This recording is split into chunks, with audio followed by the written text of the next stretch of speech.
Hello everyone, Radhe Krishna. आप सभी को राधे राधे। बहुत बहुत स्वागत है एक बार फिर से आप सभी का मेरे चैनल पे। हरतालिका तीज की पूजा में हमें माता रानी को कैसे 16 श्रृंगार अर्पण करना है, साथ में सुहाग लेने और देने की क्या है विधि, गठबंधन करने की सही प्रक्रिया क्या होती है, पूरी जानकारी इसमें दिखा रही हूँ। तो दोस्तों इस वीडियो को पूरा देखिएगा। हरतालिका तीज की पूजा में गणेश, शिव और पार्वती माता, कार्तिकेय भगवान जी की पूजा की जाती है, यानी कि शिव परिवार की पूजा करते हैं हम हरतालिका तीज में। तो यहाँ पे शिव भगवान और पार्वती माता को हम 16 श्रृंगार अर्पण करते हैं। तो 16 श्रृंगार में जो भी चीज़ें हम अर्पण करते हैं पार्वती माता को, वो हमें कैसे करनी है। तो यहाँ पे 16 श्रृंगार आपने 16 चीज़ें लेनी है अपने एक डाले, एक प्लेट में, जिसमें भी आपने माता रानी का श्रृंगार रखा उसी में आपको दक्षिणा रखनी है। साथ में जो भी वस्त्र रखने, जो भी आपको बायने के रूप में अपनी सासू माँ को देना या किसी और को देना है, पंडितानी को, तो वो साड़ी या सूट लीजिएगा। तो यहाँ पे हमने शिव भगवान जी के रूप में मैंने पार्थिव शिवलिंग बनाए हैं और साथ में हल्दी की गांठ के रूप में मैंने पार्वती माता बनाई है। यहाँ पे शिव और पार्वती माता की तस्वीर को भी रख के कर सकते हैं। तो यहाँ पे जैसे मैंने ये विधि की है, आप लोगों के साथ जल्दी शेयर करने वाली हूँ अपने नेक्स्ट वीडियो में कि मैंने किस प्रकार से ये पूजा विधि की है।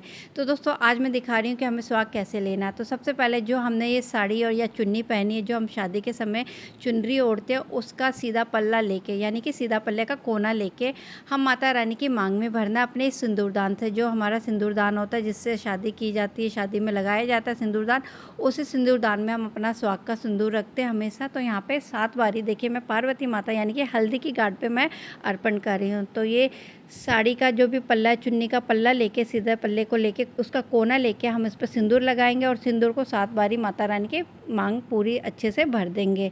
तो इस सिंदूरदान से ही हमें हमेशा माता रानी की पूजा में सिंदूर लगाना होता है जब भी हम कोई पूजा पाठ करते हैं। तो उसके बाद अब ये सिंदूर हमें अपनी मांग में लेना होता है। तो माता रानी की मांग से हमें इसी पल्ले के कोने से सिंदूर को माता रानी के माथे से अपने माथे पे पूरी मांग भरनी होती है 7 बारी।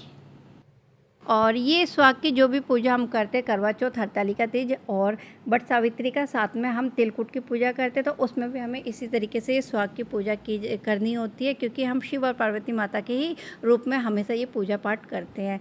तो ये सिंदूरदान अब मैं माता रानी के समीप रख दूँगी और ये रात भर यहाँ पर रहता है, क्योंकि इसका जो पारण का समय होता है हरतालिका तीज का, वो नेक्स्ट डे होता है, अगले दिन, यानी कि भोर में सुबह के समय।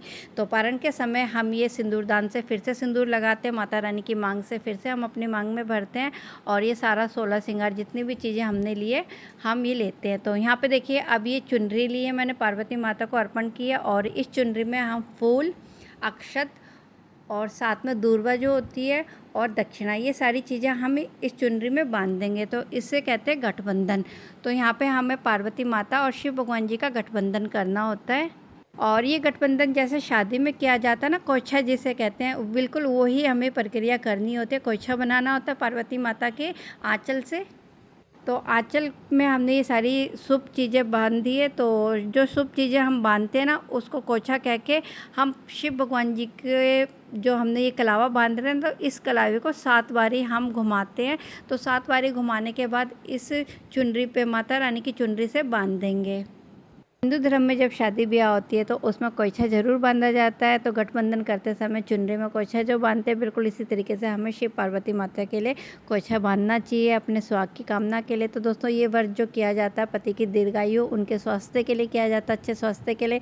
तो यहाँ पर हमने ये जो पूजा करी है बहुत सरल तरीके से की है। और मैं हरतालिका तीज की पूजा कैसे करती हूँ उसका वीडियो भी जल्दी लेके आ रही हूँ आप सभी के साथ। और यहाँ पे देखिए हर सुहाग की पूजा में हमें इसी प्रकार से गठबंधन करना चाहिए, सुहाग विधि लेनी चाहिए। तो यहाँ पे मैंने हरतालिका तीज की पूजा में भी किया और करवा चौथ की जब पूजा हम करते तो इसमें भी बिल्कुल हमें इसी तरीके से सुहाग विधि लेनी चाहिए और गठबंधन करना चाहिए शिव और पार्वती माता का। मैं अपने हरतालिका तीज की पूजा कैसे करती हूँ आप सभी के साथ जल्दी शेयर करूँगी अपने नेक्स्ट वीडियो में। अगर मेरा आपको आज का ये वीडियो पसंद आए तो मेरे वीडियो को देखने के लिए मेरे चैनल को प्लीज़ सब्सक्राइब ज़रूर करिएगा। वीडियो अच्छे लग रहे हैं तो इनको लाइक करना मत भूलना। चैनल को भी दोस्तों सपोर्ट करते रहिएगा। आप सभी के साथ मैं ऐसे अच्छे वीडियो लेके आती रहती हूँ। तो जल्दी मिलती हूँ मैं आपसे एक और नए वीडियो में। तब तक के लिए bye, take care, Radhe Krishna.